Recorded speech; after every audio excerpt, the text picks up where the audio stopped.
नमस्कार, exam happy by Jharkhand channel में आपका स्वागत है। तो दोस्तों जुड़ चुका हूं मैं यहां पर आपके लिए जेटेट परीक्षा 2025-26 की तैयारी को लेकर के। तो आप सभी जेटेट का परीक्षा देने के लिए तैयार होंगे। जेटेट परीक्षा बहुत जल्द होने वाली है, तो आप सभी यहां पे क्लासेज के लिए अवश्य जुड़ेंगे। आपको बताते चले, जेटेट में तैयारी को लेकर के बहुत तरह से आपके मन में कौतूहल बना हुआ होगा कि किससे तैयारी करें, कहाँ से तैयारी करें। तो आपको बताते चले, जेटेट परीक्षा में यदि आपको परचम लहराना है तो आप झारखंड राज्य के अनुमोदित पाठ्यक्रम JCERT किताब को पढ़ना कभी भी नहीं भूलेंगे। बाहर का प्रैक्टिस सेट लेकर के यदि आप पढ़ रहे हैं तो वो आपके साथ धोखा हो रहा है, ठीक है। तो आप JCERT जैक का किताब ले लीजिए, जो कि आपको झारखंड राज्य के सरकारी विद्यालयों में मिलते हैं। अगर आपको नहीं मिल पाता है तो हम देखिए यहाँ पे झारखंड राज्य के सरकारी विद्यालय से आपको हूबहू हैंड रिटेन नोट्स डेली बना करके, जो आपका न्यू सिलेबस आया है उसके आधार पर यहाँ पर सभी सब्जेक्ट का, चाहे आप 1 से 5 के शिक्षक हो, चाहे 6 से 8 का शिक्षक हो, सभी की तैयारी करवाते हैं। आप घर बैठे यहाँ पर क्षेत्रीय भाषा छोड़ करके सभी सब्जेक्ट का केवल 500 रुपये में तैयारी कर सकते, जिसके लिए देखिए यहाँ पर आपको मोबाइल नंबर दिया गया है 9631054226 पर आप संपर्क करके यहाँ से सभी कोर्सेज परचेज भी कर सकते हैं, तैयारी भी कर सकते हैं। बहुत सारे कोर्सेज बन गए हैं, तो आप अवश्य संपर्क कर लेंगे, घर बैठे ही तैयारी यहाँ से हो जाएगी। चलिए देखते हैं आगे। IPS भारतीय पुलिस सेवा अधिकारी कौन है? बहुत बार प्रश्न आया हुआ है, ठीक है। आप सभी देख लीजिए। भारत के प्रथम IPS किरण बेदी, प्रशांत मिश्रा, किरण खलखो या सभी, ठीक है। तो भारतीय प्रथम IPS यहाँ पर जो कहेंगे वो हमारा कौन है? किरण बेदी में चला जाएगा, ठीक है। आप सभी का भी यहाँ पर बहुत अच्छा ऑप्शन सही सही आ रहा है, तो आप सभी इसी तरह से यहाँ पर कमेंट करते चलिएगा और लाइव चैट में जुड़ते चलिएगा। लोग देखते हैं लेकिन कमेंट सेशन में नहीं भाग लेते हैं, इसलिए ज़रूर कमेंट सेशन में भाग लीजिए, ठीक है। अगला है, घरेलू हिंसा से महिला संरक्षण अधिनियम लागू किया गया 2004 ईस्वी, 2005 ईस्वी, 2006 ईस्वी या 2008 ईस्वी, ठीक है। तो घरेलू हिंसा के लिए महिला संरक्षण का अधिनियम एक लागू किया गया। वो अधिनियम कब लागू किया गया था? तो आपको 2005 ईस्वी में लागू किया गया था, ठीक है। देखिए यहाँ बता देते हैं, आपका जो JCERT किताब है ना, यहाँ से आप कहीं का भी प्रैक्टिस सेट लिए होंगे, बहुत अच्छा बात है। लेकिन ये जो है ना, ये JCERT किताब से बना हुआ है और बहुत कम प्रश्न इसमें है। और लेकिन यहाँ पर इतना प्रश्न आप देख के जाइएगा, तो अगर यहाँ से आप 500 प्रश्न पढ़ रहे हैं तो लगभग 10-20 प्रश्न आपको यहाँ से रहेगा ही रहेगा, कन्फर्म रहता है, ठीक है। इसलिए आप इसका सारा प्रैक्टिस सेट और सारा टॉपिक आप इसको देख लीजिएगा, यहाँ से 100% आपका रिजल्ट हो जाएगा, ठीक है।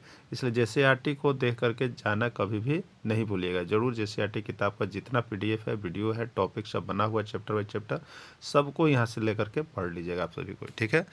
चलिए अगला है, केरल का प्रमुख नृत्य है, ठीक है। केरल का प्रमुख नृत्य कौन कौन है? मोहिनी अट्टम, कथकली, A और B दोनों, डांडिया, ठीक है। तो मोहिनी अट्टम भी है केरल का, कथकली भी है केरल का, C में A और B दोनों, और D है डांडिया, ठीक है। तो इसका राइट आंसर C हो जाएगा, A और B दोनों। क्लियर? A और B दोनों इसका राइट आंसर हो जाएगा, यानी राइट आंसर C होगा। और डांडिया कहाँ का है? तो डांडिया गुजरात का है। क्लियर? उड़ीसा का प्रमुख नृत्य है। उड़ीसा का प्रमुख नृत्य कौन होता है? देखिए यहाँ पे नृत्य, जो आपको भारत की विविधता, आपको टॉपिक भी पढ़ना है, इसका हमने यहाँ पे टॉपिक बना भी दिया है और आप लोगों को दे भी दिए हैं, जो हमारे साथ जुड़े हैं। जो नहीं जुड़े हैं वो जल्द से जल्द जैसे PDF आप इसको देखते हैं, यहाँ से PDF और वीडियो लेकर पढ़ना कभी भी नहीं भूलिएगा, क्योंकि बहुत ही संक्षिप्त में और हैंड रिटेन नोट्स आपके बने हुए हैं, जो कि बहुत अधिक आपको यहाँ से परीक्षा में आएंगे, ठीक है। तो उड़ीसा का प्रमुख नृत्य कौन है? उड़ीसी, कथकली, डांडिया या कोई नहीं, ठीक है। तो उड़ीसा का प्रमुख नृत्य होता है ओडिसी, उड़ीसा का नृत्य है। पंजाब का प्रमुख नृत्य है ओडिसी, मोहिनीअट्टम, डांडिया या भांगड़ा, ठीक है। पंजाब का प्रमुख नृत्य कौन है? ठीक, तो ओडिसी उड़ीसा का है, अभी मोहिनीअट्टम और कथकली केरल का है, डांडिया गुजरात का है और भांगड़ा पंजाब का है, ठीक है। भांगड़ा पंजाब का है, राइट आंसर D हो जाएगा। तमिलनाडु का प्रमुख नृत्य कौन है? तमिलनाडु का प्रमुख नृत्य कौन है? ठीक है, भारतनाट्यम, भारतनाट्यम, उड़ीसा या कथकली, ठीक है। तो तमिलनाडु का प्रमुख नृत्य जो है भारतनाट्यम, भारतनाट्यम तमिलनाडु का प्रमुख नृत्य है। 6 से 14 वर्ष के बच्चों को निःशुल्क एवं अनिवार्य शिक्षा का उल्लेख किस संविधान संशोधन के तहत किया गया है? 42वें संविधान संशोधन, 44वें संविधान संशोधन, 86वें संविधान संशोधन अधिनियम 2002 या 61वें संविधान संशोधन अधिनियम, ठीक है। तो 6 से 14 वर्ष के बच्चों के लिए निःशुल्क एवं अनिवार्य शिक्षा का उल्लेख जो है आपको 86वां संविधान संशोधन अधिनियम 2002 में किया गया है। याद रखिएगा, यहाँ से एक प्रश्न आपका रहेगा ही रहेगा। ठीक है। शिक्षा का अधिकार विधेयक को कब पारित किया गया? जो शिक्षा का अधिकार RTE हम लोग बोलते हैं, राइट टू एजुकेशन, इसका अधिकार कब पारित किया गया? 4 अगस्त 2009, 10 अगस्त 2010, 15 अगस्त 2011, 20 अगस्त 2012। ठीक है। तो शिक्षा का अधिकार जो है वो कब पारित किया गया? तो ये आपको पारित किया गया 4 अगस्त 2009 ईस्वी को संसद में पारित किया गया था। ठीक है। नेक्स्ट प्रश्न है, शिक्षा का अधिकार कानून लागू कब किया गया? प्रश्न बहुत बड़ा आया है और अभी देखिए आपका बहुत सा जो पॉलिटिकल है, अभी आपको उसका टॉपिक हमने नहीं दिया है, लेकिन सभी का नोट्स यहाँ पर लगभग बन गए हैं। बस इसका आपका वीडियो और PDF अब बहुत जल्द चला जाएगा, तो इसमें आप देखिएगा ये सारा प्रश्न आपको इंक्लूड मिलेगा। ठीक है, जो आपका सिलेबस दिया गया है पॉलिटिकल का। तो शिक्षा का अधिकार कानून कब लागू किया गया? तो यहाँ पर 1 अप्रैल 2010 ईस्वी को लागू किया गया। ठीक है। चलिए नेक्स्ट देखिएगा, लोकसभा को कहा जाता है प्राथमिक सदन, अस्थायी सदन, निम्न सदन या सभी। ठीक है, बहुत बार प्रश्न आता है, इसलिए इसको एकदम गांठ बांध के याद कर लीजिएगा आप सभी को। ऐसे हम आप लोग को इसको 2 से 3 बार प्रैक्टिस सेट में करवा दिए हैं। ठीक है, इसका ट्रिक क्या था आप लोग को याद होगा, पान लो दूसरा। ठीक है, पान लो दूसरा, यही था। पान लो से एक हो जाएगा और दूसरा से अलग हो जाएगा। ठीक है, तो पान लो में ये लोकसभा के लिए हो गया पान, और दूस जो हो गया राज्यसभा के लिए। ठीक है, तो पान में P से प्राथमिक सदन है, A से अस्थायी सदन है और N से निम्न सदन है, और ये लोकसभा है। यानी लोकसभा को प्राथमिक सदन, अस्थायी सदन और निम्न सदन तीनों कहा जाता है। ठीक है, और राज्यसभा को द्वितीयक सदन, उच्च सदन और अस्थायी सदन तीनों कहा जाता है। ठीक है, तो इस ट्रिक को याद रख लीजिएगा। बाकी यहाँ पे देखिए आपको बना हुआ है, क्या लिखा हुआ है, पान लो। ठीक है, P से प्राथमिक सदन, A से अस्थायी सदन, N से निम्न सदन और लो से लोकसभा। ठीक है, यही आपका हो गया लोकसभा के क्या क्या कहा जाता है। ठीक है, तो राइट आंसर वहाँ पर D यानी सभी होता है। लोकसभा में राज्यसभा में अंतर के लिए भी यहाँ पे देखिए लिख दिया हुआ है, जो अभी आपको बताए थे हम। पान लो दूसरा, लो से है लोकसभा यानी इधर वाला सब लोकसभा के लिए होगा, और दूसरा में RS है राज्यसभा यानी इधर वाला सब राज्यसभा के लिए होगा। ठीक है, तो पान लो दूसरा यही चीज़ था। तो प्राथमिक सदन P से प्राथमिक है, A से अस्थायी है और N से निम्न है, लो से लोकसभा है। ठीक है, तो इसको भी याद कर लीजिएगा, यहाँ से एक प्रश्न आपका एग्जाम में हो सके कि आ जाए। ठीक है, सभी को याद करके ही जाइएगा। फ्लोराइड युक्त पानी पीने से क्या होता है? अंधापन, हड्डी कमज़ोर हो जाती है, कुष्ठ रोग होता है या कोई नहीं। ठीक है, फ्लोराइड युक्त यदि आप पानी पीते हैं तो आपके शरीर की हड्डी कमज़ोर हो जाती है। इंदिरा आवास योजना की शुरुआत की गई। ठीक है, इंदिरा आवास योजना की शुरुआत की गई 1985, 1986, 1987 या 1988। ठीक है, तो इंदिरा आवास योजना की शुरुआत जो की गई है वो आपका 1985 ईस्वी में किया गया है। GST का फुल फॉर्म है, GST का फुल फॉर्म है, प्रश्न जेटेट में देखिए आया हुआ है। आपका किस में था बताइए, आपका किस में था? तो JCRT किताब में तुम देखिएगा बीच में बहुत अच्छा तरह से छपा हुआ है। ठीक है, अबर भी आपको इसी तरह से लगभग यहाँ पर 80% JCRT का जो किताब का हुआ वही रहेगा, और 20% में इधर उधर भले हो जाएगा, लेकिन ये रहेगा ही रहेगा। ठीक है, इसलिए आप लोग JCRT को भूलिएगा नहीं, जो भूलेंगे उनका रिजल्ट जरूर ख़राब हो सकता है। इसलिए या तो आप किताब से पढ़िए या तो नोट्स ले लीजिए यहाँ से और पढ़ लीजिए। ठीक है, GST का फुल फॉर्म क्या होता है? Goods and service tax, good tax, good service tax या कोई नहीं। ठीक है, तो GST का फुल फॉर्म है G से गुड्स एंड सर्विस, S से सर्विस और T से टैक्स। क्लियर, याद रखिएगा, goods and service tax. Clear, GST लागू किया गया। ठीक है, GST कब लागू किया गया? 1 जुलाई 2016, 1 जुलाई 2017, 1 जुलाई 2018 या 1 जुलाई 2019। ठीक है, तो GST लागू किया गया 1 जुलाई 2017 को। ठीक है, 1 जुलाई 2017 को लागू किया गया। मध्याह्न भोजन योजना किस उद्देश्य से लागू किया गया? आपका जो सरकारी विद्यालय है उसमें मध्याह्न भोजन योजना यानी मिड डे मील लागू है, यह किस उद्देश्य से लागू किया गया है? बच्चों का नामांकन बढ़ाने, बच्चों की उपस्थिति बढ़ाने, बच्चों का पोषण सुधार करने या सभी। ठीक है, तो मध्याह्न भोजन योजना को लागू करने का मुख्य उद्देश्य है बच्चों का नामांकन बढ़ाना भी है, बच्चों की उपस्थिति बढ़ाना भी है, बच्चों का पोषण स्तर में सुधार करना है, यानी D राइट आंसर सभी हो जाएगा। मध्याह्न भोजन योजना पूरे देश में कब लागू किया गया? मध्याह्न भोजन योजना पूरे देश में कब लागू किया गया? ठीक है, 2000, 2001, 2002 या 2003। ठीक है, तो मध्याह्न भोजन योजना पूरे देश में 2001 ईस्वी में लागू किया गया था। ठीक है, भारतीय संविधान के किस अनुच्छेद में समानता का प्रावधान है? ये भी आपका जेटेट का आया हुआ प्रश्न है। ठीक है, जेटेट का आया हुआ प्रश्न है, सब आपका JCRT किताब में है। ठीक है, तो अनुच्छेद 15, अनुच्छेद 17, अनुच्छेद 17, 18, 16 किस में थे? ठीक है, तो समानता का प्रावधान जो है अनुच्छेद 15 में है। इसमें आदमी जन्म, धर्म, लिंग, जन्म स्थान के आधार पर किसी पर भेदभाव नहीं कर सकता है। ठीक है, नहीं कर सकता है। और ये आपको देखिए यहाँ पे आपका भी जेटेट न्यू सिलेबस में एक टॉपिक बनाया है ना, एक टॉपिक बनाया है जिसका नाम है, देखिएगा, मौलिक अधिकार और मौलिक कर्तव्य। ठीक है, मौलिक अधिकार और मौलिक कर्तव्य। जब इस टॉपिक को हम लेकर के आएंगे तो ये सारा चीज़ आपको उसमें समाहित रहेगा। ठीक है, तो सभी टॉपिक को देखिए हम आपको यहाँ पे किताब से कर करके बना रहे हैं। आप सभी सिर्फ जुड़े रहिएगा, और यहाँ पर जिनको नया मिलता है वो जल्द से जल्द जुड़िए। ठीक है, जिससे कि आपको यहाँ पे सारा कुछ मिल सके। सर्वप्रथम EVM का प्रयोग भारत के किस राज्य में हुआ? ठीक है, केरल, तमिलनाडु, मध्य प्रदेश या उड़ीसा। ठीक, सर्वप्रथम EVM का प्रयोग जो है आपका केरल में हुआ था। ठीक है, और केरल के किस विधानसभा क्षेत्र के लिए किया गया था? देखिए हमने यहाँ पर नोट बना दिया है कि सर्वप्रथम EVM का प्रयोग केरल के नॉर्थ पारावूर विधानसभा क्षेत्र के लिए उपचुनाव में सीमित मतदान केंद्रों पर 1998 में किया गया था। ठीक है, सीमित वहाँ पर देखा गया था, उसके बाद पूरे भारत में लागू किया गया था। ठीक है, पूरे भारत में किस वर्ष के चुनाव में इस्तेमाल EVM का हो रहा है? ठीक है, EVM पूरे भारत में कब से होने लगा? 1999, 2001, 2004, 2019। ठीक है, तो 2004 ईस्वी से EVM का प्रयोग जो है पूरे यहाँ पे भारत देश में किया जा रहा है। VVPAT का फुल फॉर्म क्या होता है? देखिए कभी कभी पूछता है, याद रखिएगा VVPAT का फुल फॉर्म। तो V से वोटर, ठीक है, V से वेरीफिएबल, और P से पेपर, ऑडिट, ट्रेल होता है। याद रखिएगा, voter, verifiable, paper, audit, trail. Clear? चलिए नेक्स्ट,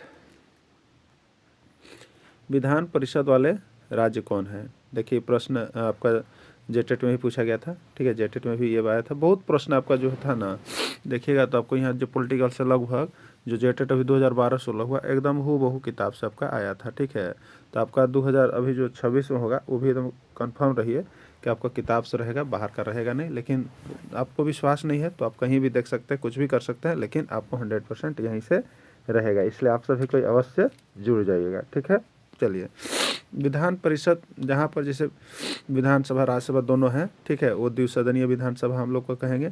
तो वो वाला राज्य के लिए आपको एक ट्रिक बताया था। ठीक है, इसके पहले भी इसको किया गया है, क्या कहा गया है? तू भी कमा, तू भी कमा। ठीक है, 30 है तेलंगाना, उत्तर प्रदेश, बिहार, कर्नाटक, महाराष्ट्र और बिहार, ये 6 राज्यों में है अब। ठीक है, पहले एक जम्मू कश्मीर में था, वो हटा दिया गया है। क्लियर?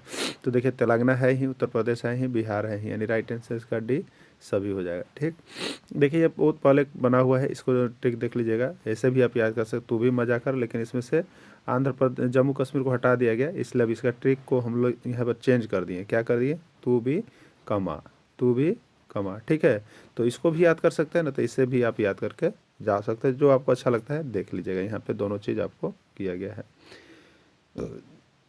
द्विसदनीय व्यवस्था वाले राज्य कौन कौन है? झारखंड, पश्चिम बंगाल, कर्नाटक या राजस्थान। ठीक है, द्विसदनीय व्यवस्था वाला राज्य कौन कौन है?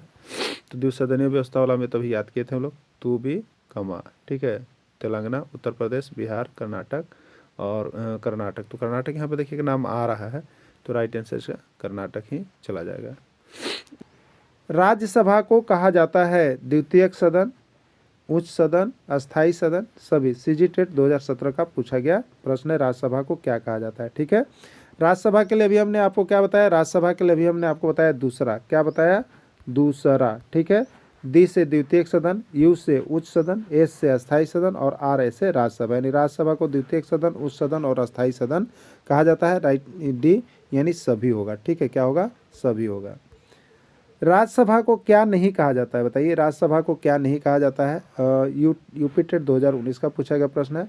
प्राथमिक सदन, अस्थाई सदन, निम्न सदन, कोई नहीं या सभी। ठीक है, तो हम लोग यहाँ पे राज्यसभा लोकसभा के लिए क्या लेते हैं? एक ट्रिक अभी आपको बताए थे, पान लो दूसरा, इसी पर चेक कर लेंगे हम लोग। यानी प्राथमिक सदन, तो प्राथमिक सदन किसको कहते हैं बताइए? लोकसभा को। तो ये राज्यसभा को नहीं कहा जाता है। उच्च अस्थाई सदन, तो अस्थाई सदन लोकसभा को कहा जाता है, ये भी नहीं राज्यसभा को कहा जाता। निम्न सदन लोकसभा को कहा जाता है, ये भी नहीं कहा जाता। यानी कोई नहीं होगा, D में कोई नहीं इसका आंसर होगा। ठीक है, राज्य का प्रतिनिधि सभा किसको कहा जाता है? राज्य का प्रतिनिधि सभा किसको कहा जाता है? लोकसभा, राज्यसभा, विधानसभा या कोई नहीं? पंजाब टेट 2017 का पूछा गया प्रश्न है, ठीक है। राज्य का प्रतिनिधि सभा जो है आपको किसको कहा जाता है? राज्यसभा, और राज्यसभा को राज्य का प्रतिनिधि सभा भी कहा जाता है, ठीक है। अस्थाई सदन कहा जाता है, अस्थाई सदन कहा जाता है, सीजी टेट 2018 का पूछा गया प्रश्न है। लोकसभा, राज्यसभा, विधानसभा या कोई नहीं, ठीक है। अस्थाई सदन किसको कहा जाता है आपको बताना है। लोकसभा, राज्यसभा, विधानसभा या कोई नहीं? तो राज्यसभा को अस्थाई सदन कहा जाता है क्योंकि यह कभी भी भंग नहीं होता है। राज्यसभा कभी भी भंग नहीं होता है, इसलिए इसको अस्थाई सदन कहा जाता है। राज्यसभा का पदेन सभापति कौन होते हैं? राष्ट्रपति, उपराष्ट्रपति, प्रधानमंत्री या कोई नहीं? यूपी टेट 2016 का प्रश्न था। राज्यसभा के पदेन सभापति जो होते हैं वो आपके उपराष्ट्रपति होते हैं, ठीक है। कौन होते हैं? उपराष्ट्रपति। राज्यसभा के सदस्यों का कार्यकाल कितना होता है? सीजी टेट 2018 का पूछा गया प्रश्न है। 4 वर्ष, 5 वर्ष, 6 वर्ष या 7 वर्ष, ठीक है। तो राज्यसभा के सदस्यों का कार्यकाल जो होता है वो कितना होता है? तो राज्यसभा के सदस्यों का कार्यकाल आपका कितने वर्ष का होता है? तो 6 वर्ष का होता है, ठीक। कितने वर्ष का होता है? 6 वर्ष का होता है। कौन सा सदन कभी भी भंग नहीं होता है? यूपी टेट 2019 का प्रश्न है। कौन सा सदन कभी भी भंग नहीं होता है? लोकसभा, राज्यसभा, विधानसभा, विधान परिषद, ठीक है। तो राज्यसभा जो सदन है वो कभी भी भंग नहीं होता है, इसलिए इसको अस्थाई सदन हम लोग कहते हैं। झारखंड में राज्यसभा के कितने सदस्य हैं? राज्यसभा के सदस्यों की संख्या झारखंड में कितनी है? पंजाब टेट 2018 पूछा गया था। 4, 5, 6 या 8, ठीक है। तो झारखंड में राज्यसभा के सीटों की संख्या कितनी है? 6 है, ठीक है। राज्यसभा में राष्ट्रपति के द्वारा कितने सदस्यों को मनोनीत किया जाता है? राज्यसभा में राष्ट्रपति के द्वारा कितने सदस्यों को मनोनीत किया जाता है? पंजाब टेट 2020 का प्रश्न। 10 सदस्य, 11 सदस्य, 12 सदस्य या 13 सदस्य, ठीक है। तो राज्यसभा में राष्ट्रपति के द्वारा सदस्यों को मनोनीत जो किया जाता है वो 12 सदस्य है, ठीक है। राज्यसभा की अधिकतम संख्या कितनी है? राज्यसभा में अधिकतम संख्या कितनी है? 250, 252, 255, 262, ठीक है। तो राज्यसभा में अधिकतम सदस्यों की संख्या कितनी है? 250 है, ठीक है। वर्तमान में राज्यसभा के सदस्यों की संख्या कितनी है? अगर वर्तमान में पूछे राज्यसभा सदस्यों की संख्या तो आपको बताना है 245। कितना है? 245। राज्यसभा की पहली बैठक कब हुई? 13 मई 1952 ईस्वी, 13 मई 1923 ईस्वी, 14 अगस्त 1963 ईस्वी या कोई नहीं? बिहार टेट 2021 का पूछा गया प्रश्न था। राज्यसभा की पहली बैठक कब हुई? तो राज्यसभा की पहली बैठक जो है आपका यहाँ पे 13 मई 1952 ईस्वी को हुआ है, ठीक है। राज्यसभा की सीटें किसके आधार पर निर्धारित की जाती है? राज्यसभा की सीटें किसके आधार पर निर्धारित की जाती है? जनसंख्या के आधार पर, क्षेत्रफल के आधार पर, घनत्व के आधार पर या कोई नहीं? ये उत्तराखंड टेट 2021 में पूछा है, ठीक है। तो राज्यसभा की सीटें जो होती है वो आपको जनसंख्या के आधार पर निर्धारित की जाती है, ठीक है। जनसंख्या के आधार पर निर्धारित की जाती है। राज्यसभा की सीटें सबसे अधिक किस राज्य में है? राज्यसभा की सीटें सबसे अधिक किस राज्य में है? पंजाब टेट 2022 में पूछा गया था। मध्य प्रदेश, उत्तर प्रदेश, हिमाचल प्रदेश या गुजरात में, ठीक है। तो राज्यसभा की सबसे अधिक सीट जो है आपका उत्तर प्रदेश से ही है, और लोकसभा से भी सबसे अधिक सीट जो है उत्तर प्रदेश से ही है। उत्तर प्रदेश सबसे अधिक जनसंख्या वाला राज्य है, ठीक है। संविधान के किस अनुच्छेद, भारतीय संविधान के किस अनुच्छेद में भारतीय नागरिक के मूल कर्तव्य को शामिल किया गया है? ठीक है। तो भारतीय संविधान के कौन सा अनुच्छेद है? तो अनुच्छेद आपका यहाँ पर था 51 का क, ठीक है। चलिए इसको हम लोग देख लिए। अब है भारतीय संविधान में मूल कर्तव्य को लागू करने का विचार किस देश के संविधान से लाया गया है? ठीक है। मूल कर्तव्य कहाँ से लिए गए हैं? ठीक है। तो मूल कर्तव्य देखिए आपका जो यहाँ पे आया गया है पूर्व सोवियत संघ से लिया गया है। ये भारतीय संविधान में मूल कर्तव्य कहाँ से लिया गया? पूर्व सोवियत संघ, या जिसको हम लोग यहाँ पे अभी कभी कभी ऑप्शन के रूप में देखिएगा रूस भी मिलता है, ठीक है। तो पूर्व सोवियत संघ से लिया गया है। नेक्स्ट है यहाँ पे देखिए नोट आपको दिया गया है, भारतीय संविधान में मौलिक कर्तव्य तत्कालीन सोवियत संघ के संविधान से लिए गए हैं। विकल्प के रूप में कहीं रूस भी देखा जा सकता है, मिलता है, ठीक है। वर्तमान में अनुच्छेद 51A के तहत देखिए यहाँ पे वर्तमान में अनुच्छेद 51A के तहत 11 मौलिक कर्तव्य है। क्लियर हो गया है। 51A के तहत 11 मौलिक कर्तव्य है। और संविधान के पुनरीक्षण के लिए गठित स्वर्ण संघ समिति की रिपोर्ट के आधार पर 1976 में 42वां संविधान संशोधन अधिनियम द्वारा भाग 4 क को जोड़कर मूल कर्तव्य में शामिल किया गया है। वर्तमान में इसकी संख्या 11, ठीक है। अनुच्छेद 51 का और यहाँ पर भाग कौन 4 का, ठीक है। इसमें मूल कर्तव्य को जोड़ा गया है, ठीक है। यानी मौलिक कर्तव्य किस भाग से लिया गया है 4 का से, किस अनुच्छेद से 51 का से शामिल किया गया है, ठीक। चलिए अब नेक्स्ट प्रश्न है, निम्नलिखित में से कौन एक समिति ने नागरिकों में मूल कर्तव्य को 1976 में सम्मिलित करने की अनुशंसा की, ठीक है। कौन है ये उत्तराखंड टेट 2017 पूछा गया है, मतलब कौन सी समिति थी, ठीक है, जो नागरिकों के मूल कर्तव्य को 1976 में सम्मिलित करने की अनुशंसा करती है। कोठारी समिति, बलवंत राय मेहता समिति, अशोक मेहता समिति या स्वर्ण सिंह समिति, ठीक है। तो ये देखिए स्वर्ण सिंह समिति ही जो था वो आपको क्या था, तो यहाँ पर 1976 में 42वां संविधान संशोधन के तहत यहाँ पर मूल कर्तव्य को शामिल करने की सिफारिश की थी, ठीक है। तो राइट आंसर इसका डी हो जाएगा। किस वर्ष संविधान में मौलिक कर्तव्य को अंतः स्थापित किया गया, ठीक है। किस वर्ष संविधान में मौलिक कर्तव्य को अंतः स्थापित किया गया, ठीक है। 1972, 1978, 1976 या कोई नहीं, ठीक है। ये पंजाब टेट 2017 में आया गया है। देखिए यहाँ पे जो मौलिक कर्तव्य आपको यहाँ पे जो जोड़ा गया, ठीक है, 11वां जोड़ा गया, तो जोड़ने वाला को हम लोग किस में कहते हैं 42वां में, यानी 1976 हो जाता है। जोड़ने वाला कोई भी चीज़ आए तो आपको 42वां संविधान संशोधन अधिनियम 1976 लेना है, ठीक है। चलिए नेक्स्ट प्रश्न है, मौलिक कर्तव्य को अंतः स्थापित किया गया, मौलिक कर्तव्य को अंतः स्थापित किया गया हरियाणा टेट 2020 में पूछा था। 42वें संविधान संशोधन, 44वें संविधान संशोधन, 86वां संविधान संशोधन या कोई नहीं, ठीक है। तो मौलिक कर्तव्य को जो यहाँ पर अंतः स्थापित किया गया है वो 42वां संविधान संशोधन अधिनियम के तहत किया गया है, ठीक है। मौलिक कर्तव्य को जोड़ा गया है, किस में जोड़ा गया है 4 क में जोड़ा गया है। अनुच्छेद कौन है तो 51 क है, ठीक है, तो उसमें जोड़ा गया है। और यहाँ पे 86वां संविधान संशोधन क्या है तो उसमें 11वां मौलिक कर्तव्य केवल जोड़ा गया है, ठीक है। 42वें संविधान संशोधन में 10 आदर्श को किस नाम से जाना जाता है। 42वें संविधान संशोधन में जो 10 आदर्श मैंने जो 10 ड्यूटी दिए गए हैं उसको किस नाम से जाना जाता है, पंजाब टेट 2021 में पूछ दिया गया था। मौलिक अधिकार से जाने जाते हैं, पंचायती राज सिद्धांत से जाने जाते हैं, मौलिक कर्तव्य से जाने जाते हैं या नीति निर्देशक सिद्धांत से जाने जाते हैं, ठीक है।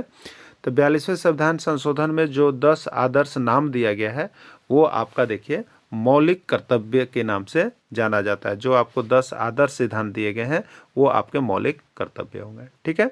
बहुत ही देखिए अच्छे अच्छे प्रश्न आपके जेसीईआरटी किताब में दिए गए हैं, आप उतना भी बना के चले जाइएगा ना तो आपको देखिए किसी तरह से 70% आपका पार ही हो जाएगा, ठीक है। इसलिए सभी को यहाँ पे जेसीईआरटी बना के जाइए, पढ़ के जाइए। नहीं है तो हमारे पास से ये पीडीएफ बना हुआ है, सबका पीडीएफ आपको मिल जाएगा, ले लीजिए और यहाँ से पढ़ के आराम से चले जाइए, ठीक है। 1976 में 42वें संविधान संशोधन के द्वारा संविधान में नागरिकों के लिए कितने मौलिक कर्तव्य निश्चित किए गए थे, ठीक है। 42वें संविधान संशोधन अधिनियम 1976 के तहत कितने मौलिक कर्तव्य निश्चित किए गए थे, ठीक है।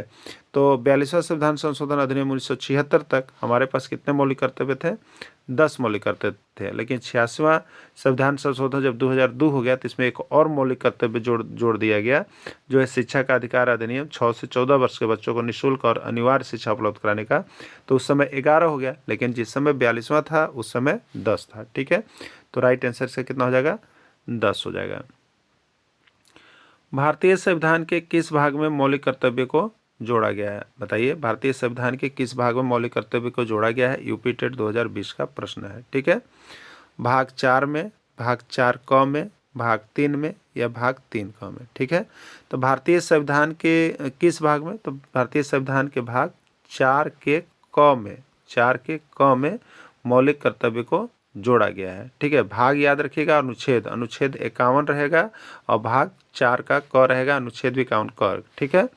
चलिए नेक्स्ट देखिए अब यहाँ पे भारतीय संविधान में मौलिक कर्तव्य की सूची निम्नलिखित में से किस भाग के रूप में जोड़ी गई थी। भारतीय संविधान में मौलिक कर्तव्य की सूची निम्नलिखित में से किस भाग के रूप में जोड़ी गई थी, 4 भाग 4 में, 5 में, 2 में या 3 में, ठीक है। तो पंजाब टेट 2020 का देखिए प्रश्न बहुत तरह से दिए हुए रहते हैं, इसीलिए हमने सारे तरह के प्रश्न को यहाँ पर निकाल दिया है कि जिससे आपको समस्या न रहे। जैसा ही प्रश्न है आप उसको यहाँ पे वहाँ पे बना करके ही आए, ठीक है। तो भारतीय संविधान में मौलिक कर्तव्य की सूची निम्नलिखित में से किस भाग के रूप में जोड़ी गई है, तो ये आपका यहाँ पर 4, ठीक है। 4 में जोड़ा गया है, तो वही 4 यहाँ पर लिखा हुआ है, कहीं रोमन संख्या में लिखा हुआ है, कहीं डिजिट में लिखा हुआ है, कहीं हिंदी में लिखा हुआ है, तो सब चीज़ आपको देख के ही जाना है ना। चलिए अगला है, भारतीय संविधान के किस अनुच्छेद में मौलिक कर्तव्य को जोड़ा गया। भारतीय संविधान के किस अनुच्छेद में, देखिए भारत मौलिक कर्तव्य का 2 चीज़ आपको याद रखना है, एक अनुच्छेद के तहत और एक भाग के तहत, ठीक है। तो अनुच्छेद होगा तो 51A होगा और भाग होगा तो 4A होगा, यही चीज़ है, दोनों याद रखिए मौलिक कर्तव्य के बारे में, क्योंकि बहुत ज़रूरी है मौलिक अधिकार और मौलिक कर्तव्य से आना है, ठीक है। अच्छा अब आप बताइए कि मौलिक अधिकार का कौन सा भाग है, बताइए मौलिक अधिकार का कौन सा भाग है। मौलिक अधिकार, तो कल हमने आपको बताया था कि अधिकार में अ जो लिखा जाता है 3 के बाद ऐसे होता है, अ का 3 जैसा शेप होता है, तो भाग 3 में मौलिक अधिकार को और भाग 4 के क में मौलिक कर्तव्य को, 3 4 दोनों है, तो हम याद रखिएगा साथ चलता है ना। चलिए यहाँ पे हो जाएगा 51A।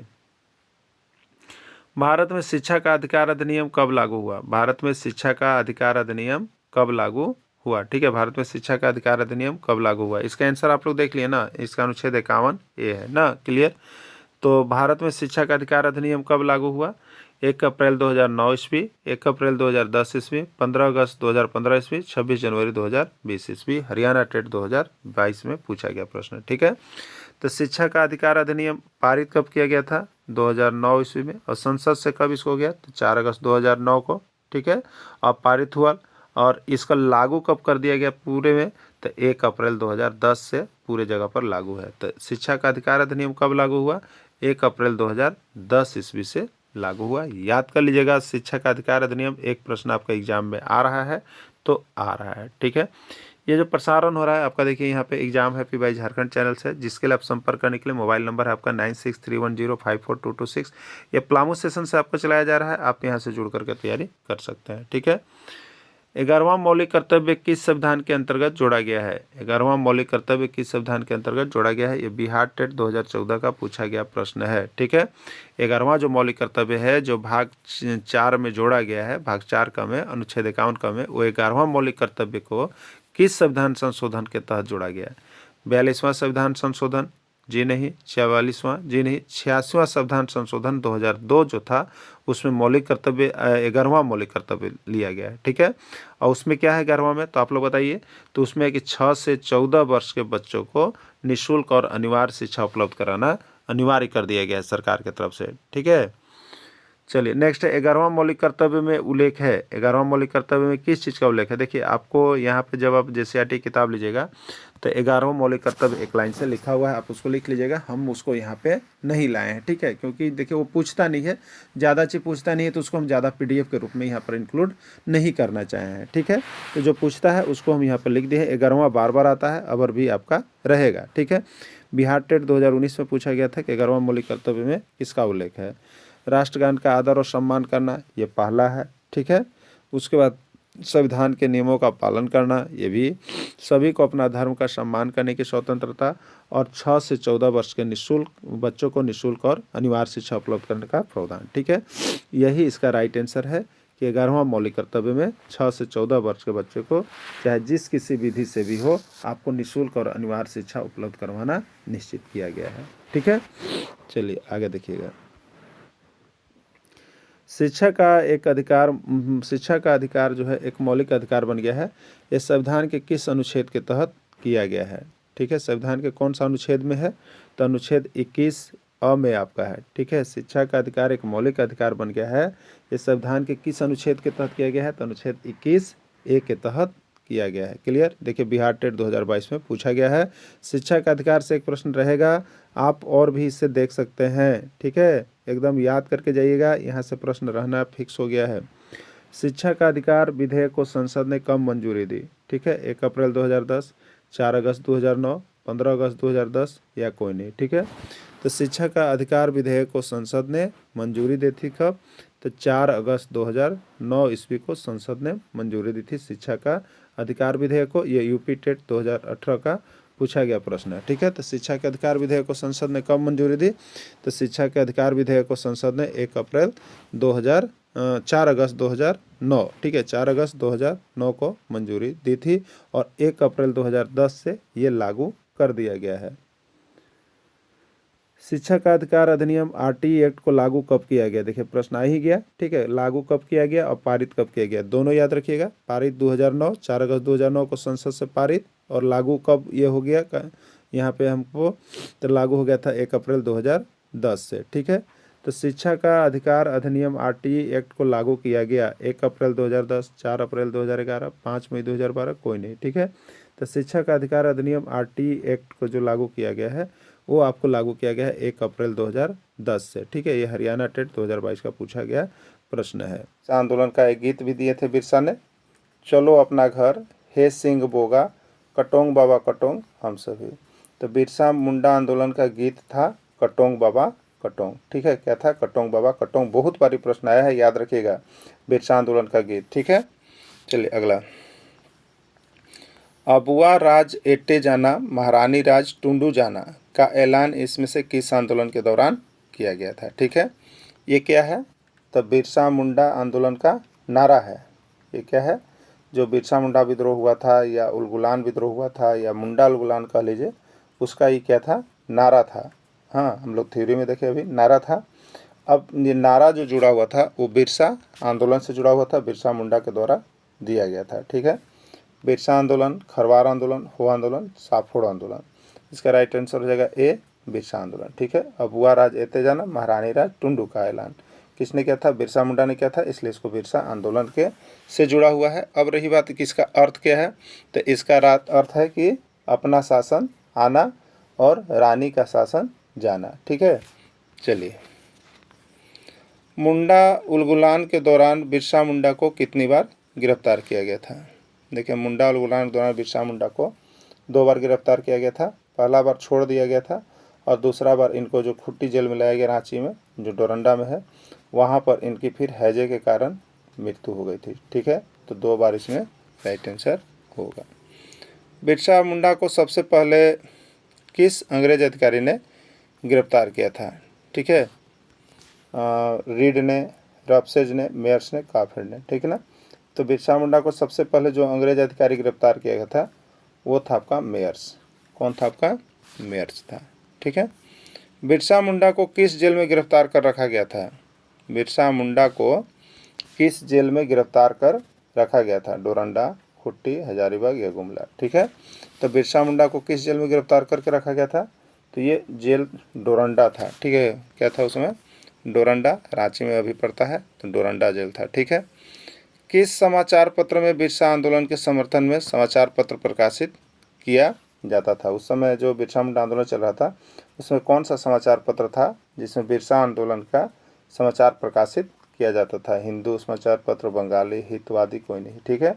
तो ये आपका बंगाली समाचार पत्र में प्रकाशित किया जाता था, ठीक है। अपने को जंगल का क्या समझते थे? आदिवासी लोग अपने को जंगल का क्या समझते थे? नेता, मित्र, संतान या कोई नहीं, ठीक है। तो आदिवासी लोग अपने को जंगल का क्या मानते थे?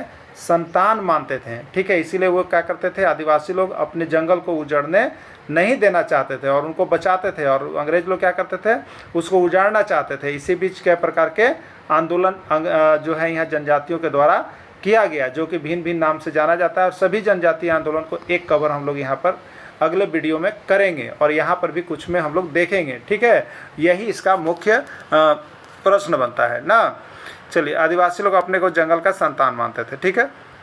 देखिए, अब क्या होता था कि यहाँ पे संतान मानते थे जंगल को वे लोग, और अंग्रेज लोग क्या करते थे? जंगल को कबाड़ना चाहते थे। इस बीच क्या हुआ? तो देखिए, यहाँ पर प्रश्न आ रहा है कि सरकार ने वन विभाग बनाया, ठीक है। अब क्या हुआ? तो आदिवासियों के जो वन थे उसको उजाड़ा जा रहा था, उसके लिए क्या किया गया? तो सरकार ने आदिवासियों के लिए क्या किया? एक वन विभाग बनाया 1864 ईस्वी में, और वन अधिनियम एक पारित कर दिया। तो ये वन अधिनियम कब पारित किया गया? 1863, 1864, 1865 या 1866, ठीक है। तो ये वन अधिनियम जो पारित किया गया 1865 ईस्वी में पारित किया गया। क्लियर? 1865 ईस्वी में पारित किया गया। चलिए, अब देखिए, इसके बाद अब विद्रोह शुरू होता है, ठीक है। विद्रोह यहाँ कोल विद्रोह से शुरू है ना, तो इसको आप लोग देख लीजिएगा। यहाँ से एक प्रश्न आपका रहेगा, तो विभिन्न प्रकार के विद्रोह भी आपको पढ़ने को इसमें मिलेगा, ठीक है। झारखंड का प्रथम सुसंगठित तथा व्यापक जनजातीय आंदोलन कौन था? बताना। झारखंड का सबसे पहला सुसंगठित, मतलब एक तरीका से जो प्रहार किया गया अंग्रेजों पर, वो जनजातीय आंदोलन कौन था? कोल विद्रोह, मुंडा विद्रोह, चेरो विद्रोह या सभी, ठीक है। तो झारखंड का प्रथम सुसंगठित तथा व्यापक जनजातीय आंदोलन जो था वो कोल विद्रोह था, याद रखिएगा, कोल विद्रोह। जिंदा पीर के नाम से किसको जाना जाता है? अकबर, जहांगीर, औरंगजेब या बाबर। जिंदा पीर के नाम से किसको जाना जाता है? ठीक है, तो जिंदा पीर के नाम से आपको औरंगजेब को जाना जाता है, औरंगजेब को जिंदा पीर के नाम से जाना जाता है, ठीक है। शेरशाह के बचपन का नाम क्या था? फरीद, सलीम, खुर्रम, बदरुद्दीन, ठीक है। तो सलीम तो किसका नाम था? तो अब खुश है शाहजहाँ, सलीम जहांगीर का नाम था। खुर्रम किसका नाम था? खुश से याद रखिएगा, खुर्रम शाहजहाँ का नाम था। और बदरुद्दीन किसका नाम था? अकबर का नाम था। तो अब बच्चा फरीद, तो शेरशाह के बचपन का नाम फरीद था, याद रख लीजिएगा, ठीक है। शेर खां के नाम से किसको जाना जाता था? शेर खां के नाम से किसको जाना जाता है? अकबर, जहांगीर, शाहजहाँ या औरंगजेब, ठीक है। तो शेर खां को ही शेर शाह के नाम से भी जाना जाता है। शेर शाह को ही शेर खां भी कहा जाता है। एक शेर के बचाने के उपलक्ष्य में दिया गया था जिसको उपाधि, तो ये आपको नीचे क्लास थ्योरी में मिल जाएगी, आप देख लीजिएगा, ठीक है।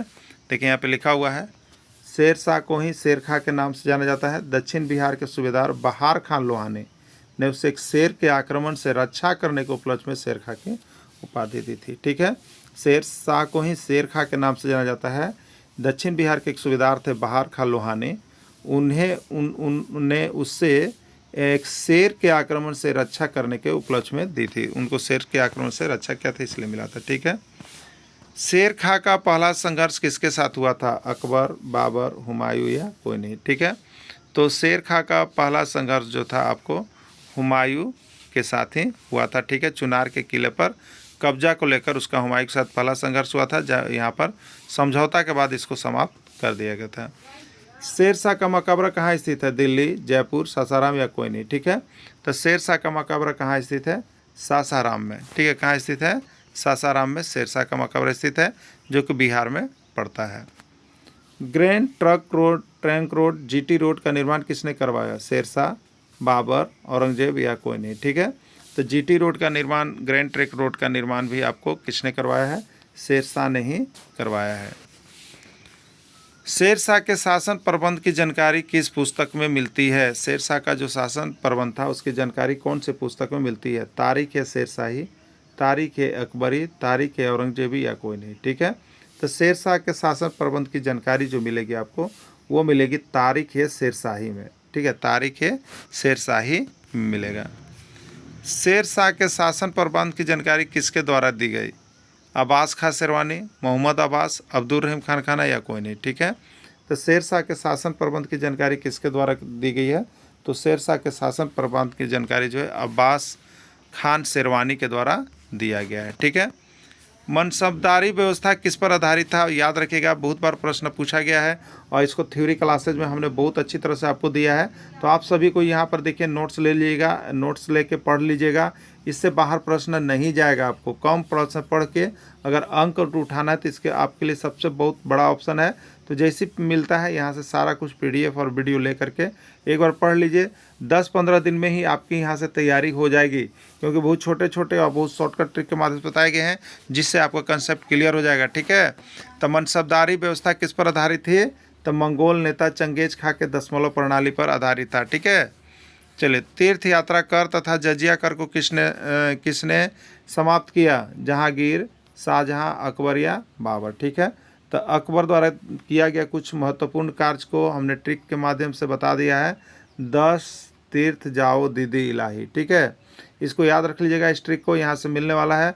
तो दास प्रथा का तीर्थ यात्रा कर की समाप्ति, जजिया कर की समाप्ति, ये सारा कुछ अकबर के द्वारा किया गया है, ठीक है। अकबर के दरबार में कितने रत्न थे? अकबर के दरबार में कितने रत्न थे? पंचरत्न, षष्ठरत्न, नवरत्न या कोई नहीं, ठीक है। तो अकबर के दरबार में 9 रत्न थे। 9 रत्न का नाम और उनकी पदवी को देखना चाहते हैं तो इसकी थ्योरी क्लासेज में आप जा करके जरूर देखिए, उसमें सारा कुछ आपको बताया हुआ है और बहुत शॉर्ट ट्रिक में आपको बताया गया है। कैसे 9 रत्न का नाम याद रखिएगा वो भी आपको उसमें क्लियर कर दिया गया है, ठीक है। अकबर के बचपन का नाम क्या था? अकबर के बचपन का नाम क्या था? बदरुद्दीन, खुर्रम, सलीम या कोई नहीं, ठीक है। तो बचपन का नाम याद रखने के लिए आपको एक हम ट्रिक बताए थे, अभी खुद ही बताए थे। अब खुश है शाहजहाँ, ठीक है। तो अकबर के बचपन का नाम बदरुद्दीन, खुश में खुश से खुर्रम और स से शाहजहाँ, शाहजहाँ के बचपन का नाम खुरी और साली साली से सलीम और जहांगीर से जहांगीर। जहांगीर के बचपन का नाम सलीम था। तो अकबर के बचपन का नाम बदरुद्दीन, शाहजहां का खुर्रम और जहांगीर का सलीम है। तीनों को याद रखिएगा, एगो प्रश्न आपका एग्जाम में रहेगा, ठीक है। और यहाँ से आपको कन्फ्यूजन भी नहीं रहेगा। नीचे देखिए ट्रिक जो हमने बोला उसको यहाँ बना भी दिया है, जिससे कि आप बहुत अच्छे तरह से नोट्स बना सकें और बहुत अच्छे तरह से कंसेप्ट को क्लियर रख सकें, ठीक है। तो इसके लिए यहाँ से ज़रूर जुड़िएगा आप सभी को। अकबर के बचपन का नाम बदरुद्दीन था, शाहजहां के बचपन का नाम खुर्रम था, जहांगीर के बचपन का नाम सलीम था। याद कर लीजिएगा, ठीक है। जहांगीर के शासनकाल को किसका स्वर्ण युग माना जाता है? जहांगीर के शासनकाल में किसका स्वर्ण युग कहा जाता है? चित्रकला, मंदिर, न्याय या सभी? तो चित्रकला का स्वर्ण युग माना जाता है। सिखों के 9वें गुरु तेग बहादुर की हत्या किसने करवाया? सिखों के 9वें गुरु तेग बहादुर की हत्या किसने करवाया, ठीक है। तो सिखों के जो 9वें गुरु थे तेग बहादुर, उनकी हत्या जो है यहाँ पर औरंगजेब के द्वारा करवा दिया गया था। सिखों के 5वें गुरु की हत्या किसने की? सिखों के 5वें गुरु की हत्या किसने की थी, ठीक है। तो सिखों के 5वें गुरु की हत्या यहाँ पर आपको जहांगीर के द्वारा किया गया था। सिखों के 5वें गुरु अर्जुन देव को खुसरो की सहायता के कारण जहांगीर ने हत्या करवा दिया था। अकबर के दरबार में टोडरमल क्या थे? भू राजस्व अधिकारी, गायक, सेनापति या रसोई, ठीक है। तो अकबर के दरबार में जो टोडरमल थे वो आपका भू राजस्व अधिकारी थे, ठीक है। क्या था? भू राजस्व अधिकारी, ठीक। देखिए यहाँ पे लिख दे रहे हैं टोडरमल भू राजस्व अधिकारी थे, तानसेन गायक थे, मान सिंह भरोसेमंद सेनापति था, मुल्ला दो प्याजा रसोईया थे। ये सभी अकबर के दरबार के नवरत्न में थे, ठीक है। दीन ए इलाही धर्म की स्थापना किसने की? तो ये देखिए दीन ए इलाही धर्म, ये भी बहुत इंपॉर्टेंट है, 1982 में, ठीक है। अकबर, जहांगीर, शाहजहां या औरंगजेब? तो दीन ए इलाही धर्म की स्थापना अकबर के द्वारा किया गया था। अकबर काल का समाज आधारित था, जो वैदिक काल था उसमें समाज किस पर आधारित था? वर्ण व्यवस्था पर, समुदाय पर, गांव पर या सभी पर, ठीक है। देखिए आपको सबसे शुरू बार आप देखें यहाँ पे देखिए वैदिक काल में जो समाज है वो वर्ण के नियमानुसार व्यवस्था था, यानी वर्ण व्यवस्था पर विभाजित था, ठीक है। तो प्रश्न यहाँ पर देखिए यहीं से आया। तो वैदिक काल में समाज किस पर आधारित था? तो यहाँ पर हो जाएगा वर्ण व्यवस्था पर आधारित था, ठीक है। वर्ण व्यवस्था पर आधारित था। कुछ जनजातियां खानाबदोश थी या कहाँ निवास करती थी? बताइए, कुछ जनजातियां खानाबदोश थी या कहाँ निवास करती थी? जंगलों में, याद रखिएगा जनजातियां जंगलों में रहती है, पहाड़ों पर एकदम जनजातियां पहाड़ों में, गाँव में, छोटे छोटे गाँव में रहती है, और खानाबदोश मतलब जगह बदल बदल कर भी रहती है। तो ये सभी जनजातियों का लक्षण, इसलिए राइट आंसर इसका यहाँ पे हो जाएगा आपको। जो जनजातियाँ खानाबदोश थी वो जगह बदल बदल के निवास करती थी, यहाँ याद रखना है। जनजातियाँ रहती थी लेकिन ये निवास कहाँ करती थी? तो हर समय जगह बदल बदल के करते थे। राइट आंसर इसका इसे डी हो जाएगा, ठीक है। जनजातियाँ समाज में कृषि कार्य प्रायः कौन क्या करते थे? जो जनजातियाँ समाज थी उसमें कृषि कार्य प्रायः कौन करता था? पुरुष, बच्चे, स्त्रियाँ या कोई नहीं, ठीक है। तो जनजातीय समाज में जो कृषि कार्य करते थे वो स्त्रियां क्या करती थी और पुरुष क्या करते थे? पशुओं के लिए चारा की खोज में रहते थे, यही तो काम होता था, ठीक है। चलिए नेक्स्ट प्रश्न है, चलिए नेक्स्ट प्रश्न यहाँ पर देखिए आपको, जनजातीय समाज का टकराव प्रायः किन लोगों के साथ होता रहता था? जो जनजातीय समाज थे उनका टकराव प्रायः किन लोगों के साथ होता रहता था? डाकुओं के साथ, राजाओं के साथ, जाति आधारित समाज के लोगों के साथ? इनमें कोई नहीं। तो जाति आधारित उच्च स्तर के जो समाज के लोग थे उनसे इनका क्या होता था? टकराव होते रहता था, ठीक है। जनजातीय के संबंध में सही कथन क्या है? इसमें देखना है कि जनजातीय के संबंध में सही कथन क्या है। खानाबदोश थे, एक जगह से दूसरी जगह घूमते रहते थे, ये तो बिल्कुल सही है कि जनजातियाँ क्या थी? खानाबदोश थी और वह एक जगह से दूसरी जगह घूमते रहते थे, बिल्कुल सही है। जनजातीय लोग खेती करते थे, बिल्कुल सही है। जनजातीय पुरुष चारा की खोज में रहते थे पशु के लिए, बिल्कुल सही है। डी है कोई नहीं या सभी, तो डी आंसर होगा और डी के अंतर्गत सभी होगा, ठीक है। डी के अंतर्गत सभी होगा, ठीक है। अब देखिए यहाँ पे जनजातीय पुरुष कौन सा कार्य करते थे? जनजातीय पुरुष कौन सा कार्य करते थे? कृषि, बिलारी, पशु के लिए चारा की खोज या सभी, ठीक है। तो जनजातीय समाज में जो पुरुष थे वो पशुओं के लिए चारा की खोज में रहते थे, ठीक है। अभी खानाबदोश लोग किस चीज़ की तलाश में एक जगह से दूसरी जगह जाते थे? बताइए, खाना की तलाश में, रुपया कमाने, जानवरों की चारागाह या इसमें से कोई नहीं है? तो खानाबदोश लोग एक जगह से दूसरी जगह जानवरों की चारागाह की खोज में जाते रहते थे। राइट आंसर इसका सी हो जाएगा, ठीक है। व्यापारी खानाबदोश को क्या कहते हैं? टांडा, बंजारा, जनजाति या कुला, ठीक है। तो व्यापारी खानाबदोश को बंजारा कहा जाता है, ठीक है। बंजारों का कारवा क्या कहलाता था? विनिमय, टांडा, श्रेणी या उत्तर, ठीक है। तो बंजारों का कारवा क्या कहलाता था? टांडा कहलाता था। क्या कहलाता था? टांडा कहलाता था। सामानों एवं अनाजों की ढुलाई के लिए किस जानवर का उपयोग अधिक करते थे? सामानों एवं अनाजों की ढुलाई जो होती थी बंजारे, उसमें किस जानवर का अधिक उपयोग करते थे? घोड़ा का, बैल का, गधा का या बकरी का? ठीक है, तो उस समय जो सामान एवं अनाजों की ढुलाई की जाती थी उसके लिए जो जानवर थे वो बैल का उपयोग किया जाता था। किसका उपयोग किया जाता था? बैल का उपयोग किया जाता था। बंजारे जानवरों से सामान उतारकर उन जानवरों के साथ क्या करते थे? देखिए, बंजारे जानवरों का उपयोग कर सामान ढोने के लिए करते थे, और वे जब सामान उतार लेते थे तो ये जानवरों के साथ क्या करते थे, पूछा गया प्रश्न था। खूंटे में बांधते थे, नहलाते थे, चरने के लिए खुला छोड़ देते थे, उन्हें खाना खिलाते थे। ठीक है, तो बंजारे जानवरों से सामान उतारकर जानवरों के साथ जो है क्या करते थे, तो उन्हें चरने के लिए खुला छोड़ देते थे, क्योंकि चरने के लिए भूमि जो थी वो पर्याप्त थी। ठीक है, चल, झारखंड में कितने प्रकार की जनजातियां हैं? 32 है अभी तक जो दिया गया है। जनजातियों में सबसे प्राचीन और आदिम जनजाति कौन है? असुर है। आपको अभी देखे थ्योरी क्लासेज में। जनजातीय लोग आजीविका के रूप में क्या अपनाते थे? जनजातीय लोग आजीविका के रूप में क्या अपनाते? कृषि, पशुपालन, व्यापार, उद्योग, कुछ नहीं। तो जनजातीय लोग आजीविका के रूप में जो है अपना कृषि एवं पशुपालन को अपनाते थे।